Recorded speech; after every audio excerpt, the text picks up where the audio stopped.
Dun, dun, dun. Hello, welcome, good evening. How do you come up with different character voices? What is the way? How do you do it? Where do they come from? In this video, I'm going to give you 11 ways that you can come up with character voices and use them for whatever purposes you wish them to be used for. Maybe you're doing audiobooks, maybe you're an improv actor, maybe you're just a person who likes to put on different voices in the street. Me? Yes, that's what I do.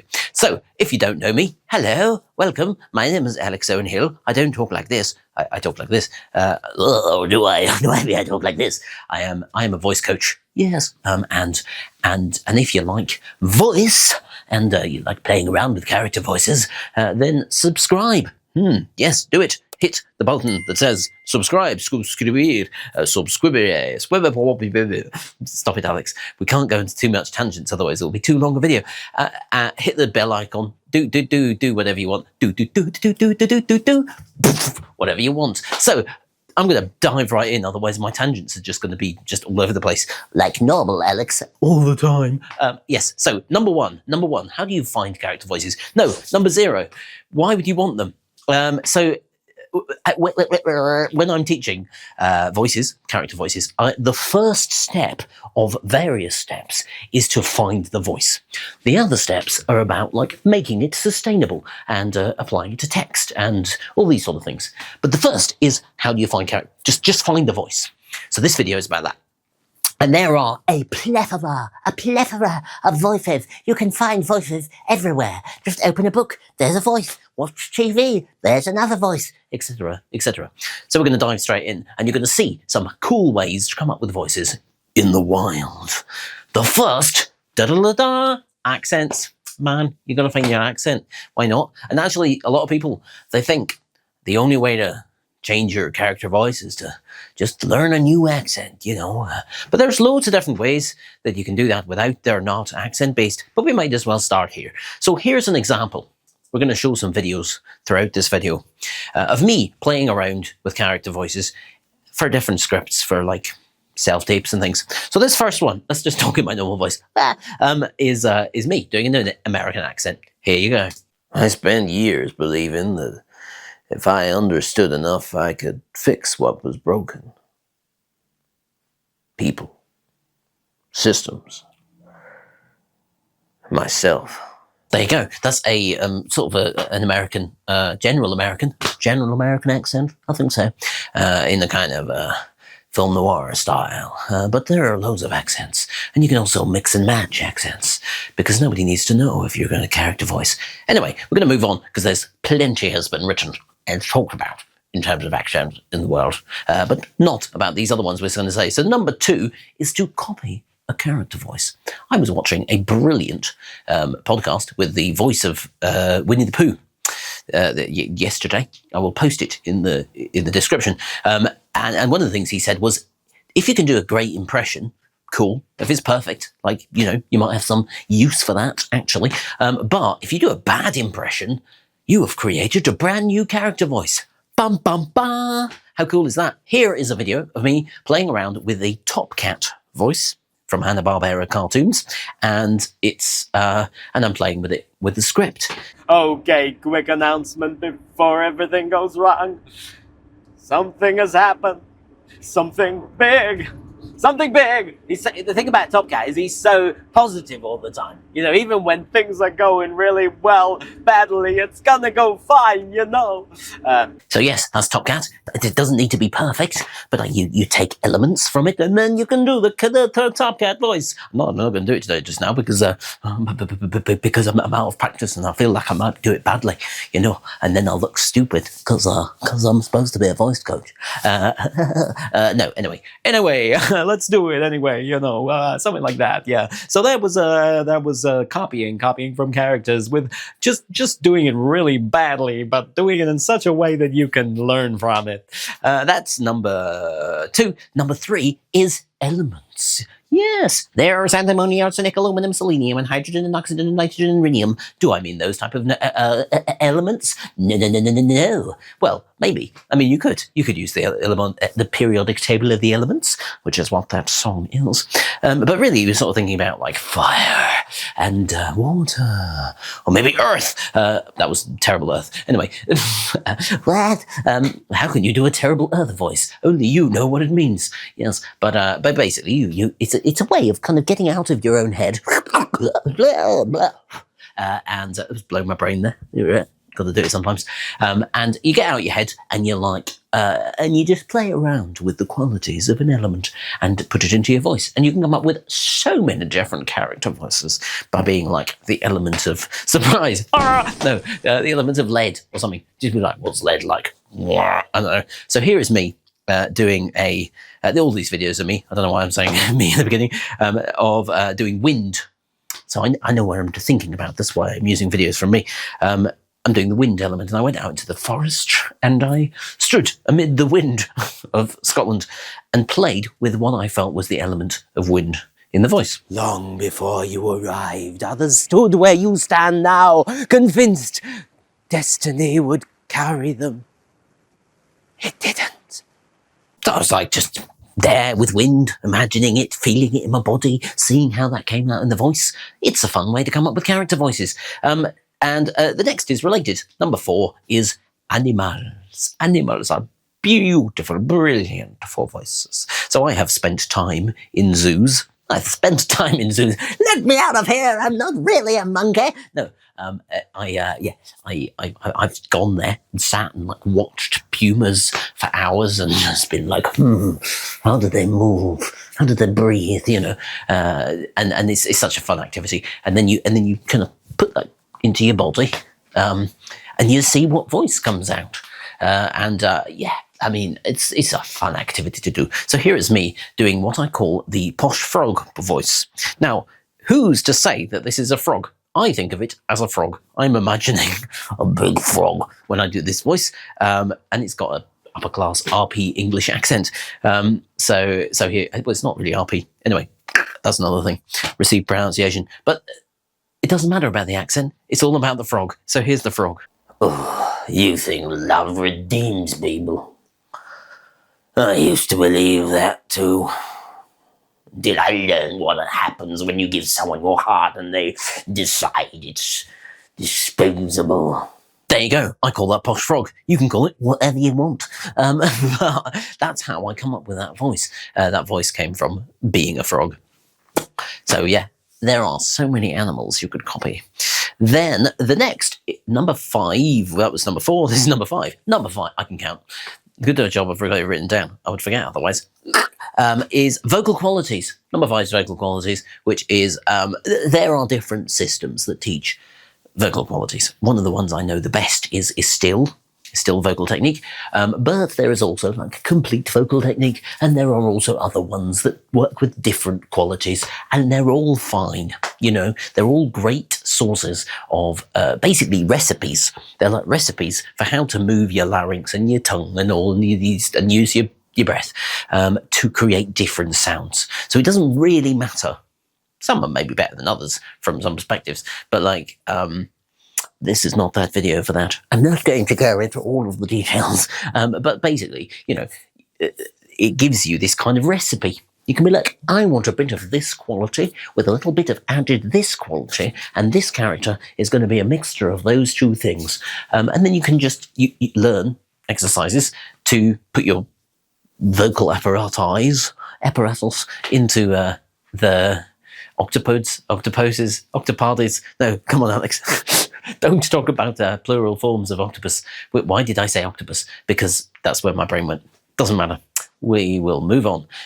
Different vocal qualities. So this is a character. It's my professor character. It's an existing one in my vocal toolbox, which I will talk about later, how to get your vocal toolbox. But this is a professor. He starts with a bit of a twang. That's where he goes up here.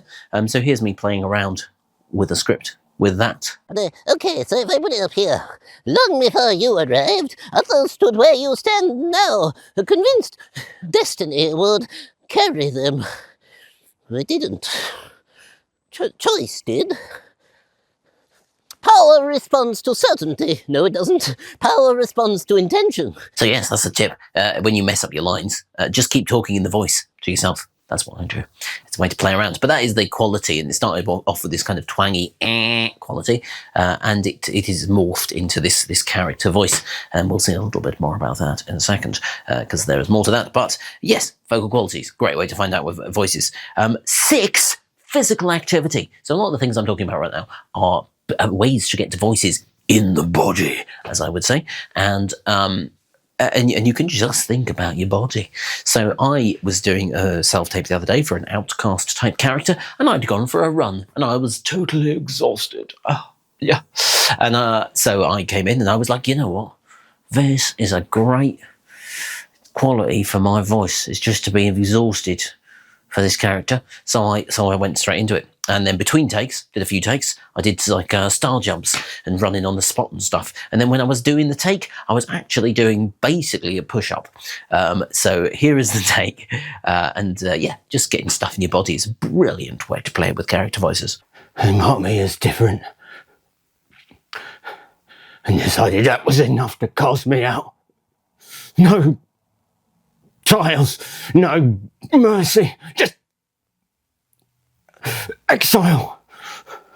And when people saw that, they're like, oh, it seemed so, he was so troubled. He was so, we could really tell that he'd had a hard past. I wasn't thinking about that at all. I was just doing a blooming push-up and playing with the kind of East London? Some sort of London accent anyway. Yeah, so Cockney type of accent. And I was just doing that. Just literally playing with my body, with tension. So that's a great way to come into character voices. It's totally non-intellectual, which is good for someone like me because I'm too thinky.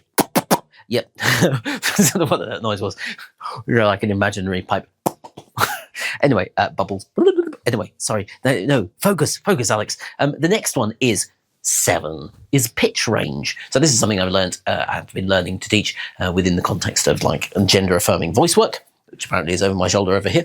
And one of the things is that there are kind of pitch ranges or stereotypical pitch ranges for particular genders in terms of what people hear and what gender they think a person is. So sometimes people want to move their voice out of their like habitual pitch range. So my resting pitch when I speak is like, maybe here. So maybe I'd want to move it up here for a character voice or for life. I could be, maybe I want to talk up here. You know, so you have that choice.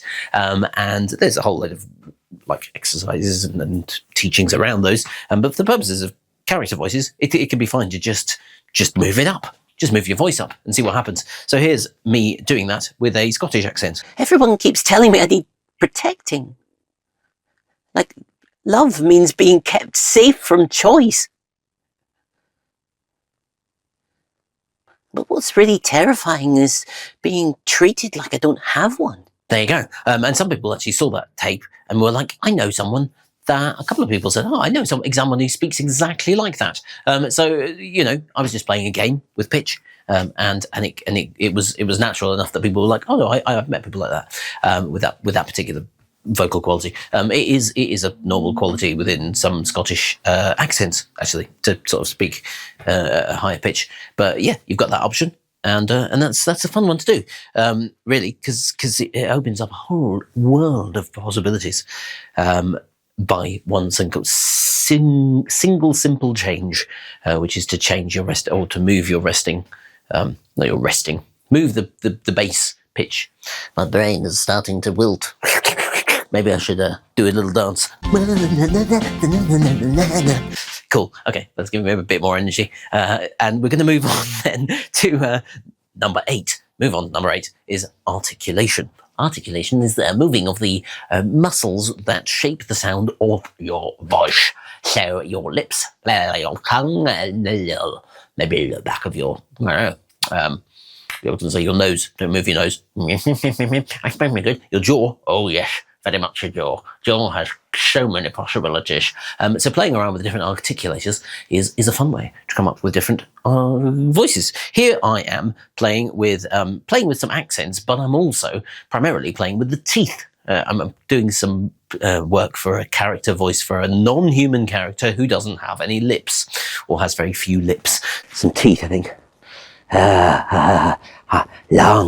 Long before. Quite like this kind of, I think, Caribbean type accent. Long before you arrived. Long before you arrived. Others stood where you stand now. I've forgotten what the line is now. It happens. So, yes, that's number 8. That's articulation, and you can play around with that. You can also find other character voices and then just tweak them a little bit with articulation. You'll notice with a lot of these, you can mix and match. Number 9, it's taken us all the way to number 9 to say you could just use your own voice. It's possible. So this is my voice, or this is one version of my voice. I also have a Scottish accent that I talk with. I don't do it very often though, but when I was at school, I used to talk with a Scottish accent because I needed to. It was required by the social order of the playground. So in this one, this is a bit of a kind of sort of serious script I'm doing, and I'm sort of letting the lines breathe, and it's sometimes easier to do that. To really sort of feel into the lines and do acting, being present. You know, when you're not playing around with all this character stuff, if you've got brand new voices, it takes a while to get to know a voice so well that you can like really act like all of your levels within the same voice. But when it's your own voice or a voice of yours, you can do that quite quickly. I'm not asking you to be strong right now. I'm asking you to be honest. You've held this alone for too long, and it's starting to show.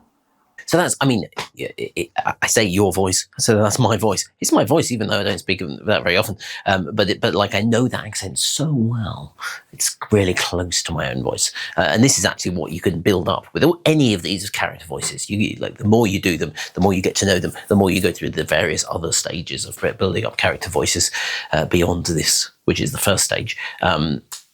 That I'm talking about in this video, the more you can like access some of that. But your own voice is also brilliant, and some actors only use their own voice, or performers or speakers or whatever, and that's also fine. There's so many possibilities for your own voice that people don't even think about.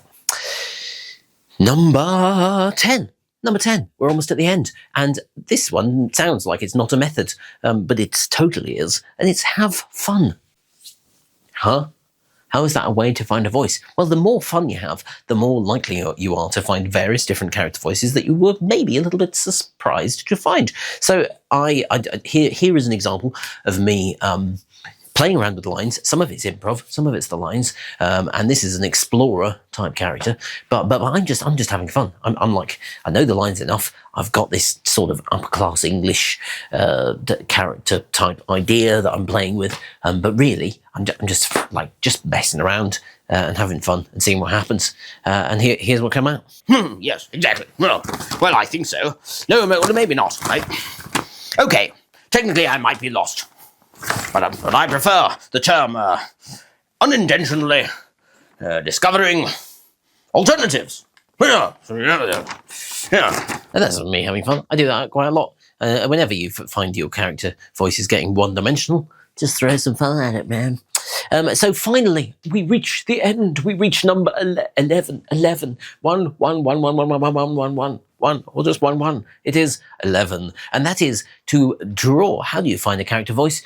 Draw one out of your existing voice toolbox. What the hell does that mean, Alex? Well, it means it's something that I teach in Voice Lab. So this program, if you want to find out, there's a wait list in the description. But it's about like coming up with a toolbox of existing voices. So you build up a load of voices and then you put them in your toolbox. And then whenever you need a character voice, you go, I'm going to use this one. Yeah, this is the voice I'm going to use for this character or whatever. And it's about like giving you the skills to learn how to add to that toolbox. So once you know a bunch of voices, you can use them. Basically, but it helps to kind of document them a little bit, or to get them into this toolbox, so that you're not just coming to a new character and being like, oh my god, how are they going to talk? I have no idea how they're going to talk. You can go, well, actually,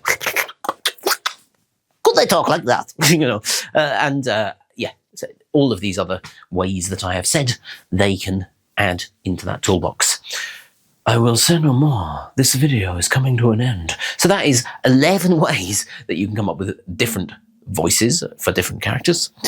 And as you can see, each of them is its own category and has its own set of like brilliant things within it. So if you're interested in finding out about more of any of those things, like post a comment. You know, you can post a comment below, up, down, left, right. Send me a carrier pigeon to my window.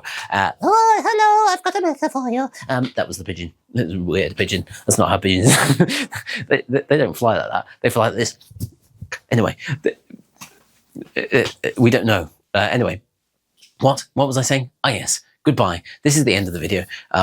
If you like voice, subscribe.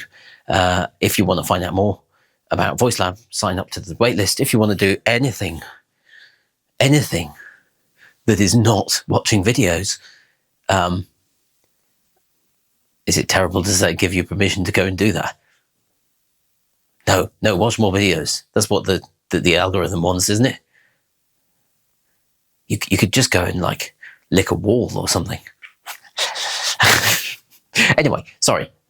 I'm tired. Goodbye. Have a lovely day.